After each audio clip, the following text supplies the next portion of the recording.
Taib, Abdurrahman bin Auf ditawari kebun, ditawari istri.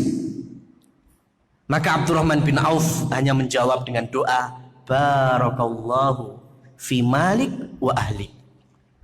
Ya, wahai saudaraku Sa'ad bin Rabi, semoga Allah memberkahi hartamu dan memberkahi keluargamu. Saya nggak butuh itu. Masya Allah. Nah ini orang yang Masya Allah juga ini ya. Ucapan berikutnya yang dicatat oleh sejarah. Dullani ala suq. Tunjukkanlah aku pasar aja. Ya, tunjukkan pasar aja. Ini Abdurrahman bin Auf. Kemudian ditunjuklah pasar di Madinah, pusatnya itu pasar Bani Qainuqa, pasar Yahudi. Abdurrahman bin Auf langsung masuk ke dalamnya. Hari pertama itu sudah mendapatkan untung, bisa beli zait minyak samin wal akid keju. Apa sekarang Mas, keju itu apa? Blue Band itu apa Mas? Margarin. Ya, kurang seperti itu ya. Margarin dan minyak samin. Itu untuk hari pertama. Tapi udah untung. Hari berikutnya tambah lagi keuntungannya, hari berikutnya tambah lagi keuntungannya. Makanya Mas, mohon maaf sekali, mohon maaf. Coba kembali lagi dipelajari cara bisnisnya para sahabat. Ya, karena sekarang itu sampai di kaum muslimin itu kalau usaha ya baru pertama kemudian gagal, pertama baru gagal, akhirnya dilus-lus ini Mas. Usaha itu memang kayak gini. Ya kan, naik turun, ya memang perlu gagal dulu. Masalahnya Abdurrahman bin Auf nggak pernah gagal. Itu masalahnya. Ya kan? Utsman bin Affan juga nggak pernah gagal. Ya, maka coba kembali lagi ya bisnisnya para sahabat. Kalau untung kecil itu untung, yang penting kan nggak gagal. Ya, yang penting nggak gagal. Kalau untung kecil kan itu namanya kan tetap untung. Meskipun hanya minyak samin. Bayangkan masuk pasar nggak punya modal, hanya skill saja modalnya, kepiawaian dalam berdagang. Orang Quraisy Abdurrahman bin Auf. Maka dengan kesungguhan skillnya itu, beliau bisa pulaan tanpa harus bermodal. Kemudian beliau jual lagi, untungnya beli minyak samin sama margarin itu aja. Tapi kan untung Mas, ya maka coba direvisi, ya kan dikit-dikit kalau saudaranya gagal. Bisnis itu emang gagal, ya emang gagal. Tapi sahabat nggak ada kayak gitu, gagal terus. Oh nanti suksesnya, buktinya sahabat itu rata-rata yang mereka dalam berdagang sukses meskipun awalnya untungnya sedikit. Ya, meskipun untungnya sedikit. Nah, hari berikutnya sampai bisa membeli nawatin min dahab. Ya. Cuilan atau lempengan dari emas. Ya, jadi kalau nawatin emas itu kalau dulu kan hitungannya batangan, dinar dirham ya, itu langsung koinnya satu utuhan. Kalau nawatin berarti kan ya nggak utuh. Sehingga ketika mendapatkan nawatin min dahab itulah Abdurrahman bin Auf ya ketemu Rasul pagi harinya, beda dengan sebelumnya. Masya Allah. Rasul melihat Abdurrahman bin Auf klimis rambutnya. Masya Allah. Kok bidon? Ya tapi memang sengaja mendatangi Rasul. Sampai di depan Rasul mencium parfum perempuan. Nah ini ya ma'asyiral muslimin bahwa Islam itu sampai segininya ya dalam mengatur minyak wangi pun. Minyak wangi laki-laki sama perempuan itu beda. Ya, kalau laki-laki itu memang bentuk zat daripada parfum itu lebih bening, tapi aromanya lebih apa Mas? Nusuk, lebih kuat. Tapi kalau parfum perempuan itu lebih zatnya lebih kelihatan kentara, tapi baunya lebih gak tercium. Ya, terciumnya hanya untuk dirinya sendiri. Ya. Kecuali kalau disemprotkan banyak, itulah kemudian larangannya kan di situ. Ya. Kalau di Saudi itu bisa dilihat dari bentuknya. Kalau bentuknya bentuk pulpen, bentuk botol, ya, yang nggak gepeng itu biasanya untuk laki-laki. Kalau yang gepeng-gepeng itu biasanya untuk perempuan. Nah, Rasulullah Shallallahu Alaihi Wasallam melihat Abdurrahman bin Auf, ya, itu kok parfum wanita, rambutnya juga klimis. Maka Rasul tanya, Abdurrahman, ada apa denganmu? Kok kayak beda? Abdurrahman bin Auf kemudian menjawab bahwa semalam saya menikahi wanita Ansor. Ya, semalam ya aku menikahi wanita Ansor. Masya Allah. Bayangkan, ini lihat kasus ini, Mas. Kasus ini itu menjadi pakem para ulama, pakem para ahli ilmu, khususnya fikih, menempatkan fikih muamalah itu, ya, fikih muamalah, fikih interaksi sosial. Kenapa dimulai dengan kitabul buyuk, baru kemudian kitabun nikah? Belajar fikih, ya, fikih muamalah itu. Kenapa dimulainya kitab jual beli, baru kemudian nikah? Ya, itu diambil dari ini, dari peristiwa Abdurrahman bin Auf. Abdurrahman bin Auf itu dagang dulu, ya, tapi nggak lama-lama, yang penting untungnya bisa mendapatkan emas, bisa buat mahar, maka kemudian nikah. Itu, Mas. Ya, jadi kalau kalian mau belajar muamalah, ya, mau nikah, ya setidaknya punya modal. Modalnya seperti hanya Abdurrahman bin Auf, nawatin min dhahab lah setidaknya. Ya bisa lah untuk beli mahar, ya, kemudian nantinya punya ma'isyah seperti Abdurrahman bin Auf, jelas sudah punya pasar, baru kemudian nikah. Itu kan nggak sembarangan semua ulama fikih kayak gitu. Nggak ada satu ulama fikih, mosok semua ulama kitabul buyuk baru nikah, saya tak selinco dewe lah. Fikih nikah baru kitab buyuk, kan nggak ada seperti itu. Rata-rata urut.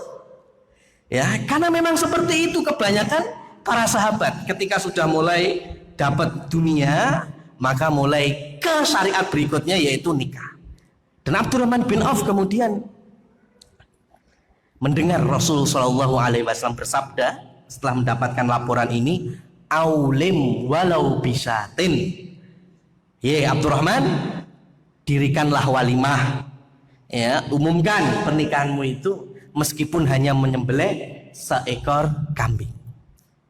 Nah, ini Rasul tahu Abdurrahman bin Auf karena levelnya masih level seekor kambing. Jadi dalil ini bukan kemudian masro' harus walimahan itu seekor kambing. Kalau sekarang antum undang walimahan nyembelih seekor kambing, yang antum undang orang 300, 500, apa yang terjadi? Pahit. Tamunya tuh, aduh, iki apa soto delik, ya kan? Delik dagingin di renek. Akhirnya, Masya Allah, nggak ketemu karena seekor kambing untuk 500 orang. Rasul SAW mengajari Abdurrahman bin Auf, aulim walau bisyat, dirikanlah walimah meskipun menyembelih satu ekor kambing, karena beliau tahu Abdurrahman bin Auf punyanya cuma segitu, ya, kuatnya hanya seekor kambing. Kalau Rasul tahu Abdurrahman ketika kayanya beda otomatis, dan Abdurrahman sangat tahu itu, ya, kapan duitnya itu untuk dirinya, untuk keluarganya, untuk fisabilillah. Abdurrahman bin Auf sangat paham. Nah ini ma'asyiral muslimin rahimani wa rahimakumullah, bahwa Rasul Shallallahu Alaihi Wasallam mempersaudarakan, ya, baik itu muhajirin maupun ansor dengan, ya, kerangka berpikir yang mungkin sama sekali nggak ada yang punya ide seperti itu. Kenapa? Bayangkan sekarang kalau orang ansor rata-rata bertani kurma, ya, dan sebagian zaitun. Kemudian hasil pertaniannya yang kurang subur, karena Madinah itu nggak terlalu subur. Lalu terus kemasukan, anggaplah bahasa kasarnya itu para eksodus dari Mekah, ya, meskipun secara syar'inya mereka adalah orang-orang mulia muhajirin, datang ke Madinah, kira-kira nambah permasalahan sosial atau mengurangi masalah sosial? Jawabannya pasti nambah. Orang yang di dalam saja sudah makanan saja sudah pas, artinya nggak banyak, apalagi ketambahan orang. Oleh karenanya, ketika orang Ansor terlalu cinta dengan orang Muhajirin, mereka siap mengasihkan kebunnya, ya. Dan ternyata hal itu dilarang oleh Rasul Shallallahu Alaihi Wasallam dari berbagai macam sudut. Ya, sampai beliau kemudian hanya menyarankan kalian tetap yang berkebun, hasil kebunnya, hasil kalian berkebun, kurma kalian, zaitun kalian, juallah ke saudara kalian Muhajirin. Ya, kenapa? Urusan Muhajirin, urusan dagang. Yang penting ada barang yang dijual, sudah serahkan ke mereka. Mereka sangat ahli di bidang itu. Coba sekarang kalau orang Muhajirin dicekeli pacul, bayangkan itu, orang Ansor sudah maron kebun, ya, sudah separuh kebunnya dikasihkan. Pada satu kebun itu saja digarap setahun saja sudah cukup nggak cukup. Sekarang 50 orang Ansor yang garap, 50 orang Muhajirin yang garap, yang nggak punya pengalaman maculi kebun, mengawinkan kurma. Kira-kira gimana hasilnya, Mas? Yang biasa coba sampean yang biasa macul sehari itu macul itu so sak bengkok rong bengkok, Mas. Ya. Tapi kalau nggak biasa macul sehari ya, aduh, satu soft aja belum tentu beres. Ya kan, sudah boyokan duluan. Ini lumrah sekali. Ya, makanya sangat logis dan rasional. Maka Rasulullah Shallallahu Alaihi Wasallam melarang, sudah jangan. Gimana mau panen raya kalau orang Muhajirin dikasih kebun, mereka nggak punya pengalaman berkebun. Mereka itu ahlinya dagang, maka biarlah kalian orang-orang Ansor yang berkebun, ya, orang-orang Muhajirin kalau sudah panen nanti taruh, ya, panenan kalian untuk orang Muhajirin, biarlah orang Muhajirin menjual. Masya Allah, karena Muhajirin orang pedagang rata-rata. Nah, inilah yang kemudian bisa menstabilkan ekonomi Madinah. 10 sahabat yang dijamin Rasulullah mendapat jaminan surga, 5-nya itu masuk Islam di tangan Abu Bakar. Bayangkan sekarang pahala Abu Bakar itu seperti apa? Utsman itu pahalanya sampai sekarang mengalir. Ya, karena membeli sumur rumah miliknya orang Yahudi. Ya, jadi ketika dulu Madinah kekeringan, yang punya sumur cuma orang Yahudi. Nah, akhirnya Utsman bin Affan, kan Rasul yang lebih dulu memberikan sayembara, siapa yang membeli sumur ini maka akan jelas dapat surga. Maka yang maju Utsman. Masalahnya Yahudi tahu, ya, akhirnya ya nggak boleh dibeli. Ya, biarlah orang Yahudi atau kaum muslimin yang butuh air membayar ke Yahudi tersebut. Akhirnya Utsman nggak kehilangan akal. Ya sudah, tak beli separuhnya aja, nggak tak beli sepenuhnya. Senin tak tuku, Selasa awakmu, Rebo tak tuku, Kamis awakmu, Jumat tak tuku, Setu awakmu, gitu terus separuh. Yang terjadi bagaimana? Di jatahnya Utsman bin Affan penuh orang antri air. Di jatahnya Yahudi kosong. Kenapa? Karena orang Yahudi buka apa? Tarif. Utsman bin Affan kan sudah dibeli, ya, hari itu siapa yang butuh gratis. Nah, itu nggak orang muslim, nggak orang kafir, semuanya mesti goleki di waktu gratisan. Itu sudah zaman dulu wong seneng gratisan, Mas. Ya kan? Siapa yang nggak suka gratisan? Akhirnya bingung orang Yahudinya, ya. Kayak gini ya nggak untung, akhirnya dijual, balik lagi, wes tak jual seluruhnya kepada Utsman bin Affan, dibeli. Ini Pak strategi. Ya, kalau kita mau mengalahkan Yahudi itu pakai strategi kayak Utsman bin Affan. Jangan cuma ngerubah toko. Ya, Oh, toko itu milik Yahudi. Harus kembali ke toko kaum muslimin. Warungnya kaum muslimin. Oke, siap. Masuk kita ke tokonya kaum muslimin. Loh, lah kok produknya podo ae? Di sana karena ada lever-lever, wing-wing. Di sini podo ae, ya. Ada lever-levernya, ada wing-wingnya. Loh, apa bedanya berarti? Sana produk Yahudi, sini produk Yahudi, cuma beda toko aja. Ya, itu sama aja Pak, nggak ngaruh Yahudi. Orang sama-sama menguntungkan Yahudi, cuma beda sampulnya doang. Akhirnya mulai ada yang tergerak, bikin produk sendiri. Masya Allah, ya. Pasta gigi produk sendiri, sabun produk sendiri, deterjen produk sendiri. Tetapi masalahnya lagi adalah harganya nggak pantas di pasaran, lebih mahal jauh. Nah, ini kan masalah ini problematika. Akhirnya selaku konsumen, saudara-saudara muslimin protes. Ya, soal muslimin, wah, dodolan larang men. Ya, sing wae kaum kafir aja lebih murah. Ya, itu kadang dijawab juga yang nggak pas jawabannya. Hitung-hitung sedekahnya apa? Wah, lek pengen sedekah ya ngomong lo, tak kei, aja bakulan. Ya. Karena beda, para sahabat strateginya beda. Kalau mau jualan ya jualan, sedekah sedekah. Ya, Abdurrahman bin Auf itu 1 dirham dihitung. Ya. Dan gak ada satu sahabat pun yang Abdurrahman bin Auf utek kafir, gak ada. Kurang mulia apa Abdurrahman bin Auf radhiyallahu anhu? Ya, salah seorang sahabat mendapatkan surga. Itu 1 dirham dihitung. Ada yang protes, jelas ada. Jelas ada, engkau ini orang kaya. Mosok cuma 1 dirham, pada sedekahmu itu seluruh Madinah. Jadi hartanya Abdurrahman bin Auf itu seluruh rakyat Madinah merasakan. Sepertiga itu merasakan semuanya. Apa kata Abdurrahman bin Auf? Lek masalah sedekah, itu urusanku sama Allah.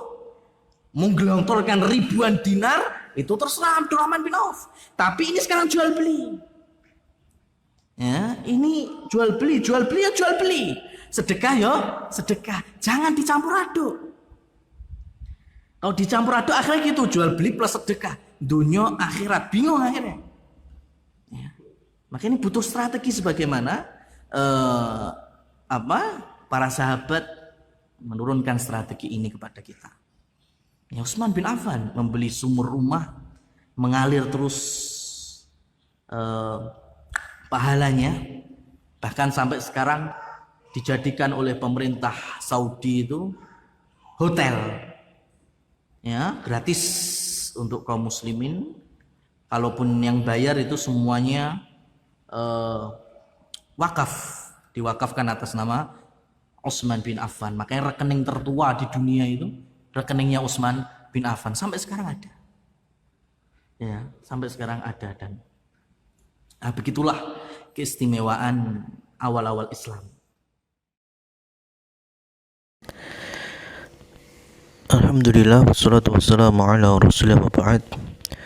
Kepada penanya dan jamaah yang dirahmati Allah tabaraka wa ta'ala, ketika antum semuanya telah menyaksikan video sebelumnya, maka di sini akan kami sampaikan sirru al-ghina li Utsman ibn Affan radhiyallahu anhu. Jadi kunci kekayaan dunianya beliau terkait dengan perdagangan atau bisnisnya. Di sini ada satu kalimat dulu yang menyatakan bahwa hajara ilal Madinah la yahmilu ma'ahu illa saifan. Jadi sahabat yang mulia Utsman bin Affan, menantu Rasul itu, tidaklah hijrah ke Madinah melainkan hanya membawa sebuah pedang. Walakin ma labitha waqtan tawilan hatta asbaha ahad aghniya sahabah. Tapi tidak perlu waktu yang lama beliau menjadi salah seorang dari sahabat yang kaya raya. wa kana masdaru dakhlahu tijarah, dan sumber penghasilan beliau adalah bisnis. Nah, sekarang kiatnya bagaimana beliau membangun bisnis. Jawabuhu indama sa'ala an sirri ghinahu, ketika ada seorang bertanya tentang rahasia kekayaan atau kesuksesan perdagangan, ada 5 kunci yang tercetak tebal.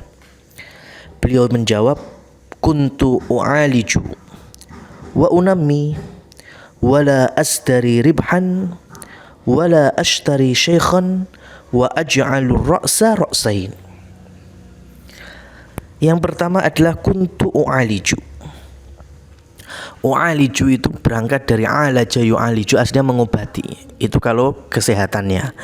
Tetapi yang dimaksud dalam bisnis itu adalah beliau langsung terjun atau turun tangan.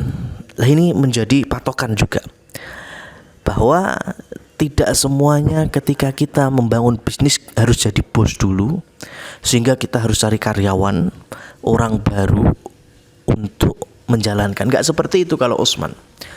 Sekaya beliau, kalau beliau membangun bisnis, sebisa mungkin beliau urusi atau turun tangan langsung.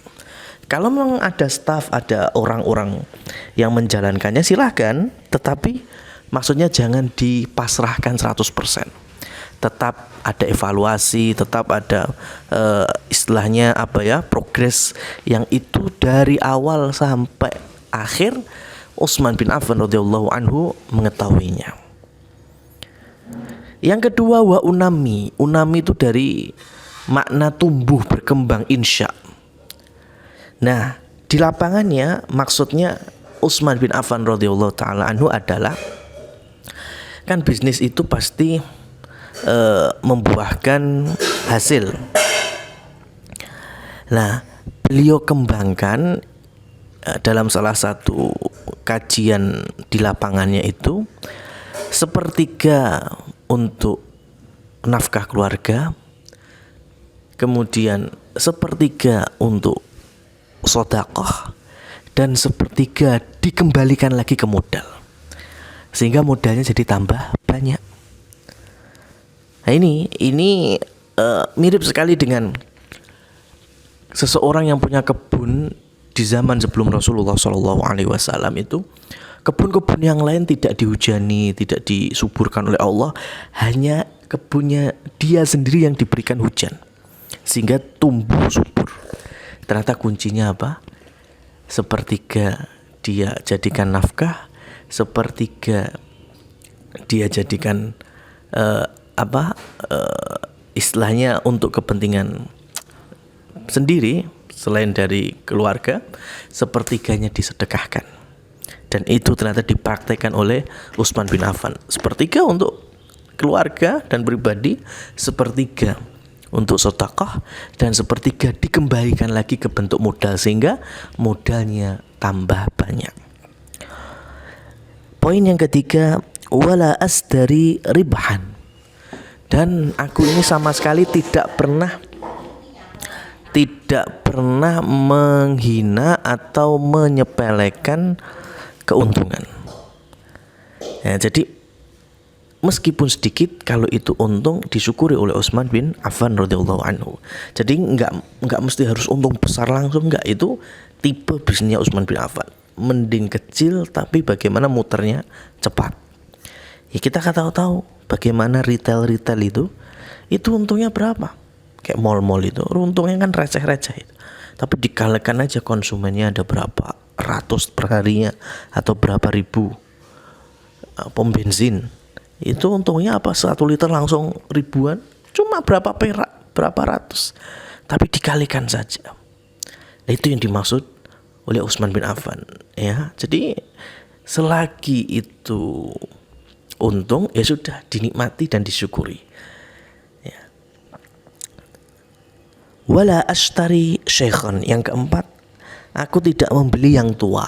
Nah, ini maksudnya gimana? Kita tahu di antara bisnisnya Utsman bin Affan radhiyallahu anhu adalah kulit sama, kemudian bahan makanan pokok, sembako. Ya, jadi karena itu beliau memang kulaan yang baru, bukan kulaan stok lawas, meskipun harga kulaannya lebih murah. Nggak seperti itu Utsman, terus diperbarui. Ini beda kalau memang bisnis barang antik atau barang klasik, mau nggak mau nyari yang lebih jadul. Tapi kalau dalam hal perdagangan Utsman bin Affan, beliau senantiasa mencari yang baru, yaitu barang baru. Jadi barang tua itu kan udah nggak bagus, nggak layak, nggak beliau jualkan. Wa aj'alu ra'sa ra'sain, yang terakhir aku buat satu modal menjadi dua modal. Nah, ini bagaimana? Nah, ini sebagai penutup kami berikan contoh real di lapangannya. Umpamanya punya tanah, ya, ada satu petak tanah itu harganya atau ukurannya mungkin 500 meter persegi, ya, dijual harga 1 miliar. Ya, itu namanya satu modal. Lah Utsman bin Affan gak seperti itu. Jadi kalau punya tanah 500 meter, ya, itu beliau pecah, beliau kapling, ya, sehingga menjadi 5 kapling umpamanya, 100 meter 100 meteran. Setiap kapling beliau hargai 300 juta. Jadi kalau laku semuanya 5 kapling, 3 kali 5, 15 menjadi 1,5 miliar. Gedean mana untungnya? Nah, itu contoh dari Utsman bin Affan. Ya, jadi menjadikan satu modal besar menjadi 2, 3 atau seterusnya. Ini kalau di kuliner umpamanya bisnis bakso pertama, tadi sudah modalnya lebih banyak sehingga dipecah lagi. Ya, selain bakso buka lagi mie ayam. Tambahkan satu modal besar awalnya bakso tambah menjadi bakso dan mie ayam. Berjalan lagi, tambah lagi siomay dan batagor. Ya, jadi satu bisnis besarnya jual bakso, mie ayam, siomay dan batagor. Ya, jadi itu 5 kunci sukses bisnisnya Utsman bin Affan sesuai dengan riwayat yang kami sampaikan. Wallahu a'lam bishawab. Walhamdulillahirabbil alamin.